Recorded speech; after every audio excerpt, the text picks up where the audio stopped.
अस्सलामुअलैकुम my brothers and sisters, वो लोग सब खैरियत से होंगे। और आज हम लोग अपना क्लास को वापस से कंटिन्यू करेंगे। इससे पहले हम लोगों ने सोर्स फाइल का ऑलरेडी फाइल रीडर बना लिया था प्रीवियस वीडियोस में, और हमने पूरा डिटेल में देखा था किस तरीके से ये हेडर फाइल से कनेक्ट होता है। और आज हम लोग इंशाल्लाह पार्स फाइल को, यानी पार्स जो हमारा हेडर फाइल है उसके लिए सोर्स फाइल लिखेंगे, यानी ये जो फंक्शंस वगैरह जो भी है इसको डिफाइन करेंगे। प्रीवियस वीडियोस नहीं देखा है तो अभी इस वीडियो के डिस्क्रिप्शन में जाएंगे, आपको इसी मास्टर क्लास का मिल जाएगा लिंक, उसको आप देख लीजिए। और अगेन मैं ये बोलूंगा कि अगर सी एब्सोल्यूट बिगिनर सीरीज आपने नहीं देखा और अगर आपको सी प्रोग्रामिंग अच्छे से नहीं आता है तो फिर आप जाके उसको प्लीज देखिए पहले, उसके बाद ही इसको देखिए। अदरवाइज ये आपको प्रॉपर समझ में नहीं आएगा, बिकॉज ये बिगिनर सीरीज यानी बिगिनर प्रोजेक्ट नहीं है, ये एक इंटरमीडिएट टू एडवांस प्रोजेक्ट है। तो हम लोग अपना बनाएंगे न्यू फाइल्स। तो ऑफकोर्स हम लोग सोर्स फाइल में चलेंगे यहाँ पर, और यहाँ पर जाके मैं बनाऊंगा क्या फाइल, पार्स नाम से। तो मैं बोलूंगा PARSER, parser, parser dot C, इस बार सी से बनाऊंगा, ठीक है। ऑब्जेक्ट फाइल है ये ना। ये पार्सर डॉट सी क्या करता है, इसका काम ये है कि ये बहुत बड़ा लॉन्ग स्ट्रिंग को अपने अंदर लेता है। यानी जाहिर सी बात, हमने फाइल रीड किया तो फाइल रीड करने के बाद वो जो पूरा का पूरा डेटा है, रीडेड फाइल का डेटा है, वो यहाँ आएगा, लॉग एंट्री में जाएगा, एक स्ट्रक्चर वे में स्ट्रक्चर होगा, वैलिडेट होगा, फॉर्मेट होगा, और मैल फॉर्म को रिजेक्ट करेगा, यानी सेफ इनपुट लेगा। वो कैसे लेगा हम लोग डिस्कस करेंगे, ठीक है। और ट्रांसलेट करेगा बेसिकली लेयर्स को, यानी टेक्स्ट को डेटा में या एक्चुअल इनपुट में एनालिसिस के लिए रेडी करेगा। बेसिकली आप ये बोल सकते हैं डेटा को सजाएगा, पूरा एक स्ट्रक्चर करेगा। बिल्कुल वैसे जैसे मशीन लर्निंग में आप रॉ डेटा डाल नहीं सकते, उसको पहले एक स्ट्रक्चर प्री प्रोसेसिंग करना पड़ता है, तो काइंड ऑफ ये पार्सर प्री प्रोसेसिंग वगैरह कर रहा है, ठीक है। तो सबसे पहले हम लोग क्या इंक्लूड करेंगे, अब आपके दिमाग में ये आएगा सबसे पहला तो भाई एक ही चीज इंक्लूड करना चाहिए, वो क्या है, वो है जाहिर सी बात है भाई अपना पार्सर लाइब्रेरी जो हमने बनाया था, या हेडर फाइल आप बोल सकते हैं, ठीक है ना। इसका जरूरत क्या है, वाई दिस रिक्वायर, इसका जरूरत इसलिए है क्योंकि यहाँ पर हमने क्या क्या लिख के रखा है। सबसे पहले तो हम एक स्ट्रक्चर चाहिए होगा, जो एक स्ट्रक्चर में डिफाइन किया, उसके इंस्टेंस बनाएंगे इस फंक्शन के थ्रू। तो लॉग एंट्री चाहिए हमें, ये जो लॉग एंट्री हमने बनाया है इसका इंस्टेंस इस फंक्शन में बनेगा। तो हमने यहाँ लॉग एंट्री और उसका एक पॉइंटर वेरिएबल भेज दिया है, तो हमें एक फंक्शन बनाएंगे, यहाँ पर हम लोग एक फंक्शन डिफाइन करेंगे। वो फंक्शन क्या करेगा, लाइन लेगा, कहाँ से लेगा और क्या डिटेल लेगा, ऑफ कोर्स ये हमें यहाँ से मिलेगा। यानी इन शॉर्ट ये फंक्शन अगर हम लोग डिफाइन करते हैं तो हमें ये वाला डेटा चाहिए होगा। ये डेटा कहाँ से मिलेगा, इसीलिए हमने इंपोर्ट कर लिया, ठीक है। तो हमें वो डेटा मिल जाएगा। दूसरा काम हमें क्या करना है, दूसरा काम हमें स्ट्रिंग के साथ करना है, ऑफ कोर्स। तो हम लोग क्या करेंगे, हैशटैग इंक्लूड यहाँ से करेंगे और string स्ट्रिंग लाइब्रेरी को यहाँ से चला लेंगे, ठीक है। को पायलट को मैं दोबारा सुला देता हूँ, पता नहीं कब जाग जाए, ठीक है, बढ़िया। नाउ स्ट्रिंग लाइब्रेरी यहाँ पर आ गया, क्यों, क्योंकि स्ट्रिंग लाइब्रेरी से कुछ फंक्शंस निकलता है, जैसे कि str लेंथ, यानी स्ट्रिंग का लेंथ पता करने के लिए, इस तरीके से strncpy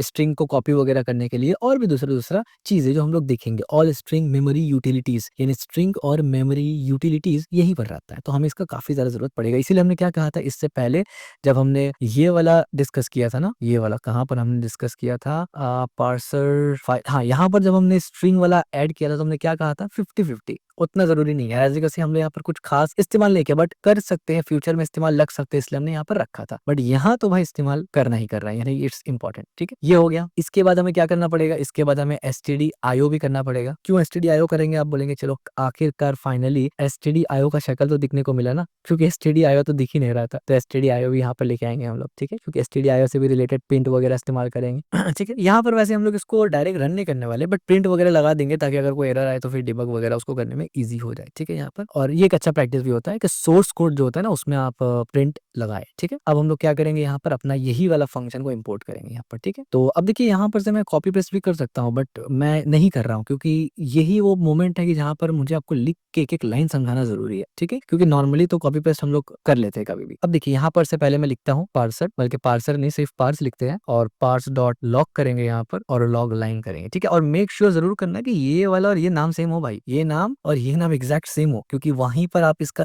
यानी यही प्रोटोटाइप को आप यहाँ पर डिफाइन कर रहे हैं। अगर अलग होगा तो गड़बड़ हो जाएगा। इवन आपका ये भी सेम होना चाहिए जो अंदर में पैरामीटर्स है, ठीक है। और ये सब चीज हमने एब्सोल्यूट बिगिनर सीरीज में बहुत तफसीली से, यानी तफसीली गुफ्तगू किया था इसके ऊपर, और समझाया भी था आपको, तो आई होप आपको पता होगा ये, ठीक है। इसके बाद कैरेक्टर बनाएंगे, और इसके बाद हम लोग यहाँ पर लाइन भेजेंगे, सॉरी लाइन भेजने के बाद यहाँ पर लॉग एंट्रीज भेजेंगे, ठीक है। लॉग, और देखिए खुद से सजेशन भी आ गया कि पार्स के पास से हमें लॉग एंट्री मिल रहा है, तो लॉग एंट्री ले लेंगे, और यहाँ से ANTRY एंट्री करवा लेंगे, ठीक है। तो यहाँ तक तो भाई सेम है, यानी प्रीवियसली भी हमने यहाँ पर डेफिनेशन किया था, डिक्लेरेशन किया था, और यहाँ पर अब डेफिनेशन लिखेंगे, ठीक है। तो हमें क्या मिल रहा है, दो चीज मिल रहा है, एक तो लाइन मिल रहा है हमें, दूसरा क्या मिल रहा है, एंट्री मिल रहा है, लॉग एंट्री। अब लाइन और लॉग एंट्री में है क्या, तो यहाँ पर आप देखिए क्या है, यहाँ पर लॉग एंट्री लाइन के अंदर क्या है, इस पे गुफ्तगू करते हैं। लॉग एंट्री में क्या है, लॉग एंट्री में तो जो है आपको सीधा सीधा दिख रहा है, टाइम स्टैम्प है, लेवल है, मैसेज है। लाइन पे क्या है, तो आइए इसका जब अंदर कोड लिखना शुरू करेंगे फिर मैं आपको एक एक करके एक्सप्लेन करना शुरू करूंगा। और दूसरी बात, यहाँ पर ये एंड क्यों इस्तेमाल किया, अगर ये लॉग एंट्री सक्सेस हुआ तो 0 रिटर्न करेगा, नहीं सक्सेस हुआ तो -1 करेगा। तो जाहिर सी बात है ये अनसपोर्टेड है, यानी एरर वैलिडेशन से मालूम चल जाएगा हम लोग को क्या हो रहा है। अब यहाँ पर क्या करेंगे, डिफेंसिव नल चेक। जाहिर सी बात है सब में जब नल चेक करते हैं, डिफेंसिव प्रोग्रामिंग कर ही रहे हैं, तो यहाँ पर भी नल चेक करेंगे। और उसके लिए क्या करेंगे, हम लोग बोलेंगे अगर लाइन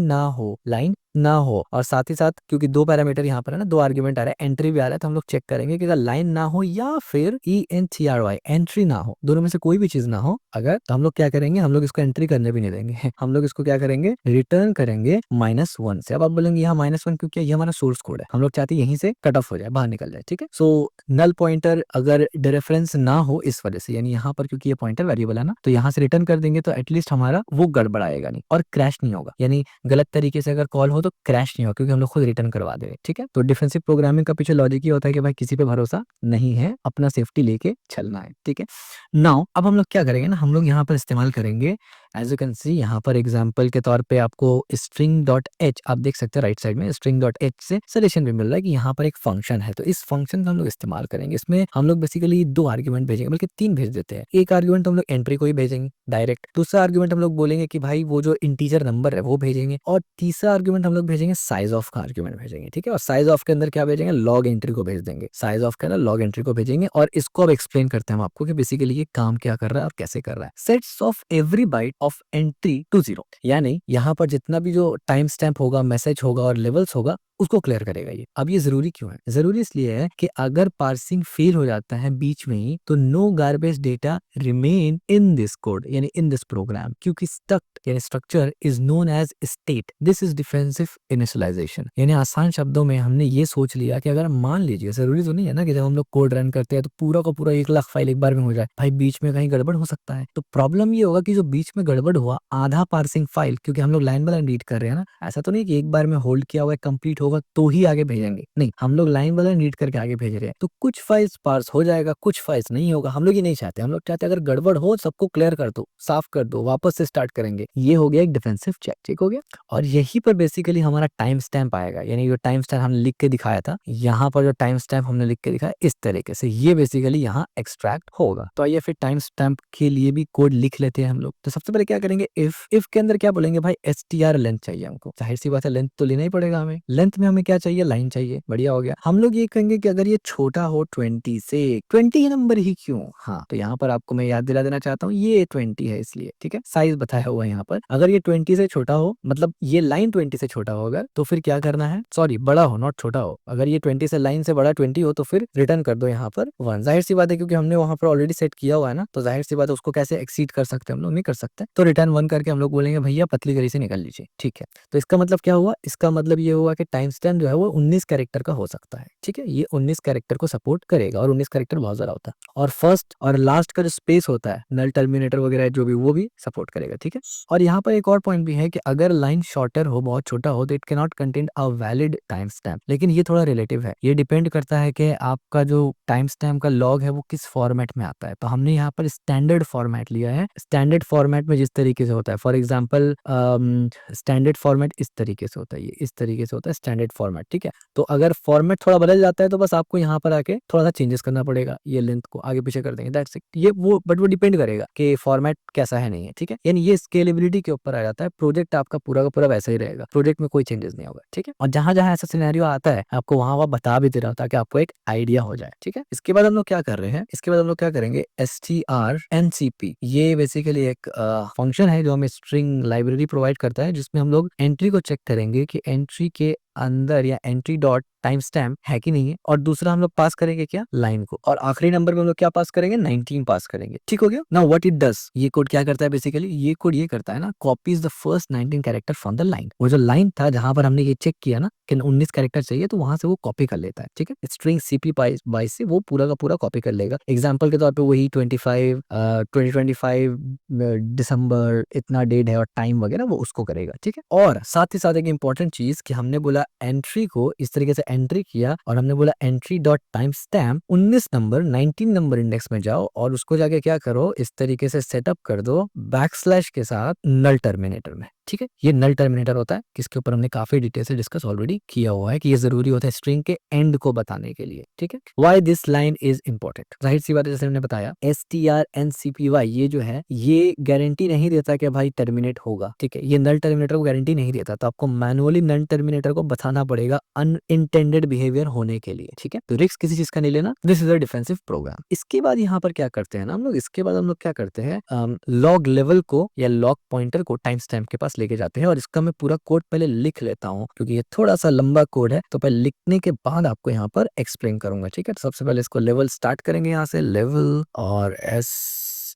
स्टार्ट, लेवल स्टार्ट करेंगे और यहाँ से मैं करूंगा लाइन +20, ठीक है। इसको लिखने के बाद मैं आपको एक्सप्लेन करता हूँ, बल्कि पहले इसको एक्सप्लेन करता हूँ, फिर उसके बाद जो प्रॉपर इफ एल्स वाला कंडीशन लगाना है ना उसको उसके बाद लगाएंगे। इजी है बट वो एक साथ हम लोग करेंगे। अब यहाँ पर क्या हो रहा है ना, पॉइंटर मूव हो रहा है, कैसे, फॉर एग्जाम्पल +20 क्यों दिया, मान लीजिए +20 होने की वजह से ये क्या करेगा ना, ये पॉइंट करेगा इन्फॉर्मेशन, वार्निंग और एरर की तरफ। यानी ये आप समझेंगे जब आगे हम इम्प्लीमेंटेशन इसका करेंगे अभी जस्ट, तो आपको समझ में आएगा। तो पहले वो इम्प्लीमेंटेशन हम आपको कर देते हैं इफ एल्स का, तब आपको समझ में ज्यादा अच्छे से आएगा कि एक्चुअली में कहने का मकसद क्या है। तो यहाँ पर क्या करेंगे, हम बोलेंगे इफ इज strncmp, अरे यार CNP अगर ये है, बल्कि इसके अंदर, क्योंकि ये फंक्शन है, इसके अंदर हमें देखना पड़ेगा लेवल स्टार्ट। अगर लेवल स्टार्ट इन्फो है और थर्ड पैरामीटर क्या भेजेंगे 4 नंबर पे, ठीक है, इज इक्वल टू 0, तब जाके क्या करना है, entry entry level is equal to log यहाँ पर लगाएंगे, लॉग लेवल इन्फो, ठीक है। और मैं एक एक चीज एक्सप्लेन करूंगा, अगेन डोंट वरी। और अगर ये ना हो देन क्या करना है आपको, लेवल स्टार्ट करके 5 इक्वल टू यानी +5 इज इक्वल टू 5 कर देना है। इससे क्या होगा कि इन्फॉर्मेशन स्किप हो जाएगा जिसपे हम लोग डिस्कस करने वाले हैं। इसके बाद मैं एल्स लिखता हूँ, एल्स अगर ये ना हो तो क्या हो, बल्कि एल्स नहीं लिखूंगा, एल्सिफ लिखूंगा ना, क्योंकि और भी कंडीशंस है। एल्सिफ के अंदर मैं आके क्या करूंगा, वही बात लिखूंगा, str और CNP, और इसके अंदर दोबारा से मैं वही करूंगा, इस बार वार्निंग के लिए करूंगा। तो लेवल और लॉग लेवल वार्निंग, ठीक है, बल्कि लॉग लेवल वार्निंग नहीं, पहले तो लेवल स्टार्ट करूंगा ना, यहाँ से लेवल स्टार्ट होगा यहाँ से, और इस लेवल का नाम क्या होगा, इस लेवल का नाम होगा WARN, वार्न, ठीक है। और इसको भी मैं 4th नंबर पे भेजूंगा, और देन उसके बाद इज इक्वल टू 0 यहाँ भी चेक किया जाएगा, is equal to 0, and then इसको बंद किया जाएगा। और इसके नीचे मैं करूंगा ENTRY, एंट्री डॉट लेवल और is equal to log warn, ठीक है। यहाँ पर से आके मैं लॉग वार्न कर दूंगा और इसको ऐसे कर देंगे। और अगर ये नहीं हुआ, प्रॉब्लम हुआ, तो क्या करेंगे, यहाँ पर +=6 कर देंगे यहाँ पर, ठीक हो गया। ये दोनों हो गया, बल्कि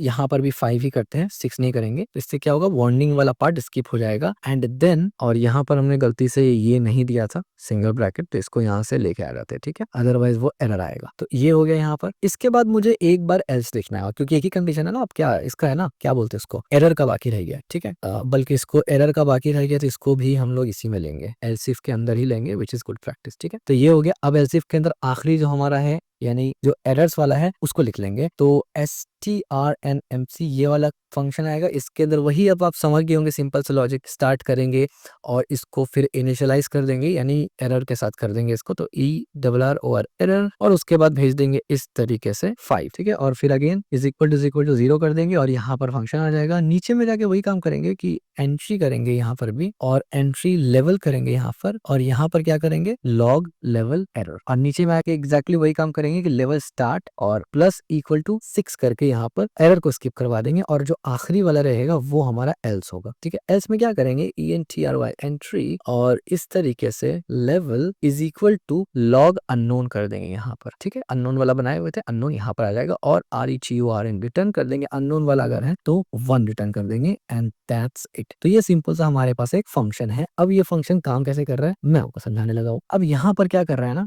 ये स्टार्ट का मतलब क्या है, इन्फो का मतलब क्या है, 4 का मतलब क्या है। तो ये आप ऐसे समझिए ना कि ये जो 4 है ना, इसका मतलब ये बोलना चाह रहा है कि ये फर्स्ट कैरेक्टर, ये जो फर्स्ट 4 कैरेक्टर है, यानी यहाँ पर से जो पूरा डेटा आएगा उसमें क्या लिखा है, फर्स्ट 4 कैरेक्टर। यहाँ पर 4 कैरेक्टर दिख रहा है, यहाँ पर 4 है, तो वो इसमें चेक करेगा कि 4 कैरेक्टर जो है स्टार्टिंग का, वो बेसिकली है क्या। अगर वो मैच हो जाता है, किससे मैच हो जाता है, इससे मैच हो जाता है, यानी अगर ये ट्रू हो जाता है, फॉर एग्जाम्पल 4 कैरेक्टर अगर है और इज इक्वल टू 0, तो फिर इससे मैच कर दो, move the pointer to info, info के तरफ पॉइंटर को मूव कर दो। और 4 लेटर से मुराद यहाँ पर 4 लेटर प्लस स्पेस भी है, ठीक है। और यही एग्जैक्टली सेम लॉजिक हमने यहाँ पर भी इस्तेमाल किया हुआ है, तो हम इसको थोड़ा सा इस तरीके से कर लेते हैं। यहाँ पर भी इस्तेमाल किया हुआ है, यहाँ पर भी वॉन है तो 4, और यहाँ पर अगर होगा तो 6 कर देंगे, यहाँ पर एरर है तो 5 और ये कर देंगे। और अगर ना आपको वॉन मिलता है स्टार्टिंग लाइन पे, क्योंकि जाहिर सी बात है हर लाइन में कुछ ना कुछ तो होगा ना, या एरर होगा या वार्निंग होगा या कुछ भी। तो अभी हम लोग सिंपल प्रोटोटाइप बना रहे थे, इस वजह से हमने इसमें वार्निंग डाला है, इन्फो डाला, एरर डाला। तो अगर इन्फो भी नहीं है, वार्निंग भी नहीं है, एरर भी नहीं है, तब जाके क्या करो, अननोन वाला में डाल दो। यहाँ पर याद है हमने अननोन ये जो लेवल्स बनाया था एज यू कैन सी, तो अननोन में हमने बताया डाल दो -1। -1 का मतलब -1 as you can see return कर देगा, ठीक है, क्लियर है। और यहाँ पर ये अननोन वाला हमने चेक क्यों किया, इससे ये है कि हम लोग यहाँ पर पार्सिंग कर रहे हैं, हम लोग यहाँ से भेजेंगे कहाँ पर, एनालाइजर के पास। तो हम लोग नहीं चाहते कि भाई ऐसा लॉग जो अननोन है उसको एनालाइजर के पास भेजे, हम लोग सिर्फ नोन ही भेजना चाहते हैं। तो इसलिए हम लोग यहाँ से रिटर्न करवा दे रहे हैं, क्योंकि अगर ये रिटर्न नहीं करवाएंगे तो ये रिजल्ट कहाँ चला जाएगा, पार्सर के बाद कहाँ जाता है, रिपोर्टर में, एनालाइजर में जाता है। तो एनालाइजर में हम लोग को नहीं भेजना, इसीलिए हम लोगों ने यहाँ पर इसको अननोन कर दिया, ठीक हो गया। ये भी इजी था, काफी समझ में आ गया आपको। ये बेसिकली ये जो आप देख रहे हैं ना, ये इसका इम्प्लीमेंटेशन है, इस चीज का इम्प्लीमेंटेशन है, सिंपल, ठीक है। और ये इम्प्लीमेंटेशन लगाने के लिए यहाँ से उसको डेटा मिल कहाँ से रहा है कि इन्फो होगा और कैरेक्टर रीड करेंगे, वो यहाँ से मिल रहा है, ठीक है। टाइम स्टैम्प, लेवल और मैसेजेस, क्लियर है, कोई दिक्कत नहीं, बहुत बढ़िया। अब हम लोग क्या करेंगे, इसके बाद कुछ और 1-2 लाइन है वो भी लिखते हैं हम लोग, फिर एंड करते हैं अपना ये वाला भी हमारा जो यानी जो सी का क्या नाम है इसका, parse.c है, ये कवर हो जाता है। तो 2 ही छोटा सा लाइन है, एक लास्ट आप बोल सकते हैं कुछ है, तो ये देख लेते हैं उसको। अब इसके बाद क्या करेंगे हम लोग, strncp करेंगे और उसके अंदर हम लोग क्या भेजेंगे, एंट्री करेंगे इसके अंदर और मैसेज खोलेंगे, ठीक है। Message as you can see option में दिखा भी रहा था। और दूसरा क्या भेजेंगे हम लोग, लेवल स्टार्ट भेजेंगे, लेवल स्टार्ट भेजेंगे। और तीसरा हम लोग क्या भेजेंगे, मैक्स मैसेज लेंथ भेजेंगे और -1 कर देंगे, ठीक है। -1 क्यों कर रहे हैं, ताकि वो इंडेक्स वाला चक्कर ना हो, -1 आराम से वो दिख जाएगा, ठीक है। यू नो द ड्रिल्स, ये हम लोग कर दिया। इसको एक्सप्लेन कर रहे हैं कि ये बेसिकली क्या करता है। ये करता है तो वैसे एक्सट्रैक्ट करता है मैसेज को, बट इस पे हम लोग डिस्कस करेंगे कि ये डिटेल में क्या करता है। इसके बाद एक साइज ऑफ टी था, मैं आपको भी दिखाऊंगा भी यहाँ से कि साइज ऑफ टी था और वो क्या क्या मतलब चाहता था, उसका नीड था, वो सब भी डिस्कस करेंगे हम लोग। str और len, len क्या मतलब अच्छा होगा, strlen ये हो गया। और इस फंक्शन के अंदर ये बेसिकली स्ट्रिंग का फंक्शन है, यानी वो लाइब्रेरी से आ रहा है सी का, और यहाँ हम लोग मैसेज डाल देंगे अंदर में। एंड देन ये अलग यानी एक स्टेटमेंट इसलिए सेमीकोलन आ गया, देन इफ लिखेंगे यहाँ पर, और इफ के अंदर चेक करेंगे, हम बोलेंगे अगर लेंथ अगर 0 है, लेंथ अगर 0 है, या फिर एंट्री और एंट्री डॉट मैसेज अगर लेंथ से कम है, यानी लेंथ -1 है, और इज इक्वल टू अगर है न्यू लाइन, तो क्या करना है, अगर ये सब हो तो करना ये है कि एंट्री डॉट मैसेज और लेंथ को -1 सेट करके और इज इक्वल टू टर्मिनेट कर दो, यानी नल टर्मिनेटर लगा दो, ठीक है। बल्कि मैंने सिंटेक्स गड़बड़ कर दिया, ये होगा नल टर्मिनेटर, ठीक है। ये हमने नल टर्मिनेटर लगा दिया, यानी स्ट्रिंग यहीं पर खत्म हो रहा है, जाहिर सी बात, क्योंकि हमें ऑलरेडी पता है कि स्ट्रिंग जब हम लोग कॉपी या कुछ भी स्ट्रिंग के साथ करते हैं तो एंड होगा, ये कैसे पता चलेगा, नल टर्मिनेटर से। तो हमने यहाँ पर नल टर्मिनेटर मैनुअली चेक करके लगाया, इसको एक्सप्लेन भी करते हैं, डोंट वरी। और एंड में हम लोग क्या करेंगे, रिटर्न 0 करेंगे, ताकि पता चल जाए कि ये सोर्स फाइल से जो रिटर्न हुआ वो सब कुछ बढ़िया है, सक्सेस है, ठीक है। तो अब ये जो 2 लाइन आखिर का था, इसको समझ लेते हैं। ये क्या कर रहा है बेसिकली, ये जो कोड है ना, ये क्या करता है, पहला तो ये एक्सट्रैक्ट कर रहा है मैसेज को, दूसरा ये मैसेज को कॉपी कर रहा है, यानी copy the message is text into entry message, यानी ये आप देख रहे हैं कॉपी के लिए इस्तेमाल होता है ना, तो ये बेसिकली मैसेज को इसमें कॉपी कर रहा है। क्यों इसमें कॉपी कर रहा है, क्योंकि भाई हमें प्रिंट करवाना है ना, यहाँ से लेना है, यानी प्रिंट नहीं रिटर्न करवा के आगे भेजना है ना, इस वजह से ये करवा रहा है। इससे क्या हो रहा है कि नल टर्मिनेटर को इजीली हम लोग लगा पा रहे हैं। और दूसरा बात क्या है, इससे ओवरफ्लो भी प्रिवेंट होगा, ठीक है। अगर डिस्क वगैरह फुल हो गया तो रीड राइट करने में कोई दिक्कत नहीं होगा। अगर मैसेज काफी बड़ा है तो भी सेफली ये ओवरफ्लो नहीं होगा। ये लाइन क्या करता है, अब देखिए, साइज डॉट लेंथ और str लेंथ और मैसेज, ये बेसिकली ये फाइंड करता है ना कि ये जो पूरा कॉपी किया था ना, ये वाला मैसेज के अंदर उसका लेंथ कितना है, ठीक है, यानी पूरा कॉपीड जो स्ट्रिंग है उसका लेंथ कितना है वो पता लगाता है। और उसके बाद आता है ये लास्ट वाला लाइन, इफ एल्स में क्या होता है कि लेंथ अगर 0 से बड़ा हो, या फिर नहीं, और क्योंकि एंड है, यानी यहाँ पर और ऑपरेटर नहीं है, एंड ऑपरेटर है, तो अगर लेंथ बड़ा हो 0 से और and entry dot message length -1 हो तो बराबर होगा, और और अगर बराबर हो नल का यानी नेक्स्ट लाइन का, यानी आसान शब्द हम लोग ये चेक कर रहे हैं कि भाई लेंथ देखो मैसेज का कि क्या नेक्स्ट लाइन स्टार्ट हो रहा है कि नहीं। अगर नेक्स्ट लाइन स्टार्ट हो रहा है इसका मतलब है कि ये वाला लाइन खत्म हो रहा है ना, तो इसका मतलब है कि एक प्रोसेस हो चुका। तब हम लोग क्या करेंगे, माइनस लाइन लाइन -1 में, लाइन -1 का मतलब क्या होता है भाई, लाइन जितना भी बड़ा हो 10 15 20 50 जितना भी हो -1 मतलब पीछे से एक में आओ और वहां पर नल टर्मिनेटर लगा दो। नल टर्मिनेटर लगाएंगे क्यों, ताकि पता चल जाएगा ना, याद रखिए लाइन खत्म हो रहा है इस चीज का पता कंपाइलर को या सी को नहीं पता चलेगा। सी को स्ट्रिंग का एंड दिखता है नल टर्मिनेटर से, इसीलिए हमें मैनुअली इंजेक्ट करना पड़ा वहां पर नल टर्मिनेटर को, तब जाके स्ट्रिंग को मालूम चलेगा कि हाँ यहाँ पर जाके लाइन खत्म हुआ, अब जो प्रोसेस होगा वो नेक्स्ट लाइन के लिए प्रोसेस होगा। ठीक हो गया, समझ में आ रहा है आपको। और एंड में हमने क्या किया, हमने रिटर्न करवा दिया कि अगर सब कुछ ठीक है तो भाई बढ़िया से रिटर्न हो जाएगा। तो ये सिंपल सा 40-50 लाइन का कुछ हमारा कोड था। तो इसको भी हम लोग क्या करते हैं, सक्सेसफुली स्टेज करके यहाँ से इसको कमिट करेंगे और देखते हैं क्या मैसेज आता है, in placement parse log function into parse log entries ना, दूसरा दो, अच्छा कुछ लॉजिक लिख के दो यार। चलिए इसको हमने पुश कर दिया यहाँ से और ये कोड भी आपको मिल जाएगा एज यू नो। तो दो फंक्शंस हम लोगों ने कवर किया, यानी दो फंक्शंस नहीं, दो फ्रेज बेसिकली कंप्लीट किया हम लोगों ने। पहला फ्रेज होता है फाइल को रीड करना, तो प्रॉपर तरीके से फाइल को रीड किया हमने और उसके बाद प्रॉपर तरीके से उसको पार्स किया। ये दो प्रोसेस जो था बहुत इंपॉर्टेंट प्रोसेस था, क्योंकि इसके बाद जो हमारा प्रोसेस है वो मेन एनालिसिस प्रोसेस है कि किस तरीके से हम लोग एनालाइज करेंगे और उसके बाद हम लोग रिपोर्ट जनरेट करेंगे। तो अगर आपको वीडियो पसंद आए तो इस वीडियो को लाइक जरूर करना, चैनल को सब्सक्राइब जरूर करना और इस वीडियो को शेयर जरूर करना। बनाने में बहुत मेहनत लगता है यार।